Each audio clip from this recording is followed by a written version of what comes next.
menyerang pangkalan-pangkalan Amerika itu.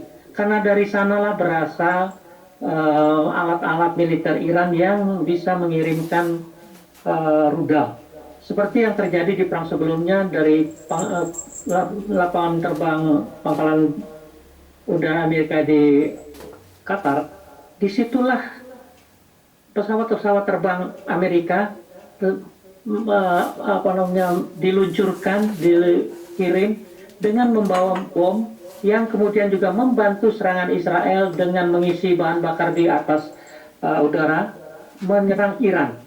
Jadi sudah jelas terbukti bahwa pangkalan-pangkalan Amerika di Timur Tengah itu pasti diberdayakan untuk melakukan serangan kali ini. Jadi tidak heran kalau Iran juga menyiapkan dari sebelumnya rudal-rudalnya ke pangkalan-pangkalan di kawasan yang tadi disebut. Nah, kalau sekarang ditanyakan apakah akan menjadi perang dunia ketiga, saya kira tidak ya, terlalu luas dan dampaknya. Sekarang saja negara-negara kawasan Teluk itu yakin sudah berpikir sekian kali untuk mengizinkan pangkalannya digunakan. Ya mudah-mudahan dengan serangan Iran ini tidak dapat digunakan ya, tapi artinya mereka pasti terkena getahnya kok. Dan getahnya buat mereka pasti pahit.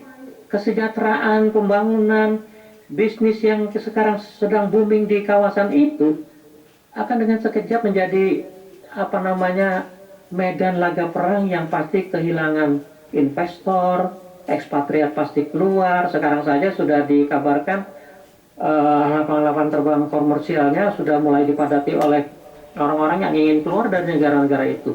Perang dunia ketiga belum akan terjadi, tapi balasan Iran pasti akan lebih luas dari yang sebelumnya. Pak Dian, ini bagaimana kemudian dengan kekuatan persenjataan Iran? Terlebih beberapa waktu lalu Iran berencana membeli rudal canggih buatan Tiongkok. Apakah itu menjadi salah satu yang akan memperkuat persenjataannya?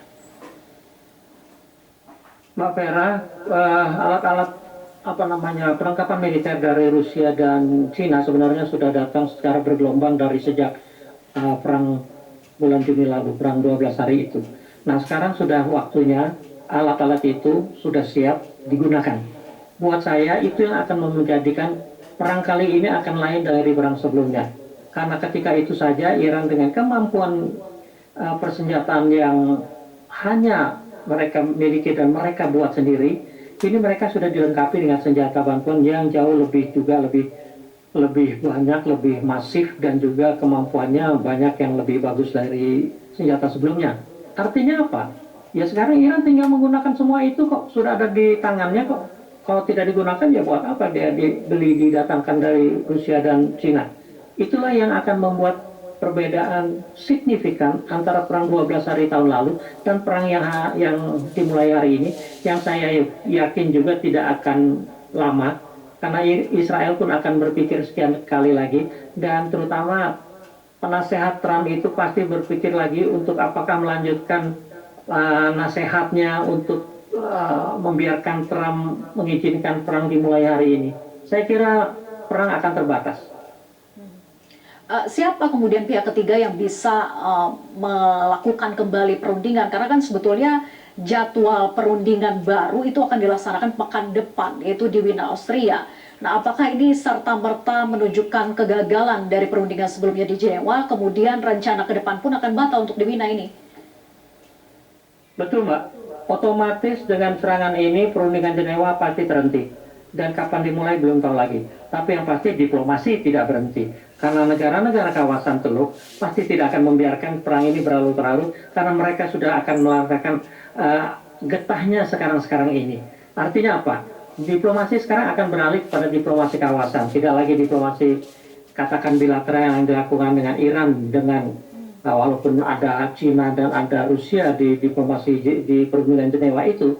Tapi kali ini diplomasi akan lebih diplomasi kawasan. Karena mereka, negara-negara kawasan itu sudah jelas tidak akan membiarkan negaranya terkena getah hanya gara-gara menjadi tuan rumah pangkalan-pangkalan militer Amerika. Sebenarnya juga sebelum ini pun diplomasi negara-negara kawasan itu sudah cukup kuat, ditambah dengan Mesir, Turki, dan juga beberapa negara lain. Tapi ternyata itulah yang terjadi. Saya tidak tahu yang dibayangkan di benak Netanyahu dan Trump ini apa ya. kok hidupnya hanya dibayangi oleh obsesi untuk menghadapi ancaman Iran yang sampai sekarang nggak ada buktinya tuh.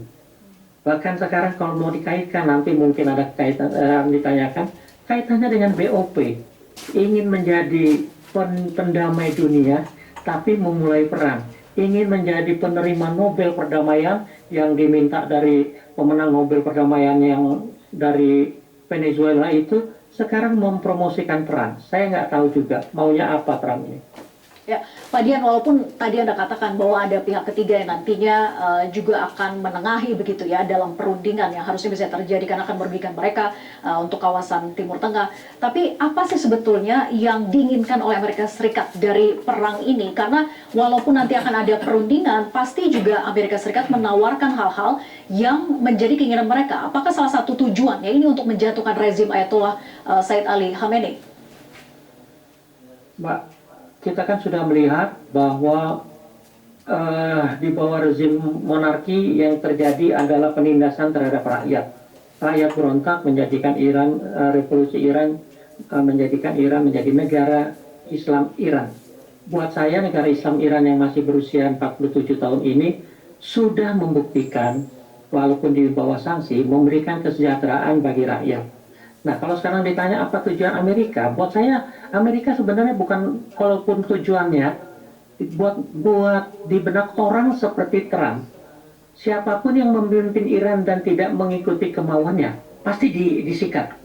Nah, sekarang kebetulan rezim Islam Iran yang berkuasa dan itu yang jadi sasaran. Tapi siapapun yang di sana pasti terhadap. Karena apa? Tujuan utamanya buat saya tetap lagi geopolitik itu saat ini masih bergantung kepada urusan minyak dan gas, urusan energi khususnya energi fosil yang berasal dari tambang. Nah, coba perhatikan kasus Venezuela yang menguasai, yang mempunyai cadangan paling besar di kawasan di dunia dan di kawasan selatan, itu sudah ditundukkan. Di kawasan Timur Tengah, sebenarnya semua negara Timur Tengah punya potensi tambang yang luar biasa. Tetapi Iran termasuk yang satu yang paling besar dan belum berada di bawah pengaruhnya. Coba perhatikan peta. Iran itu satu-satunya negara dikelilingi oleh negara sebagian besar Arab yang sudah dikuasai. Termasuk di timur Iran ada Taliban, ada Pakistan. Semua dikuasai oleh Amerika. Hanya Iran yang belum. Iran juga negara yang paling kecil karena sanksi. Baik, sayang sekali durasi kita terbatas. Pak Dian, kita lanjutkan diskusinya di kesempatan yang akan datang. Terima kasih atas analisanya. Selamat sore. Pemirsa, usai jeda kami akan kembali di antaranya dengan informasi seorang pengedar narkoba.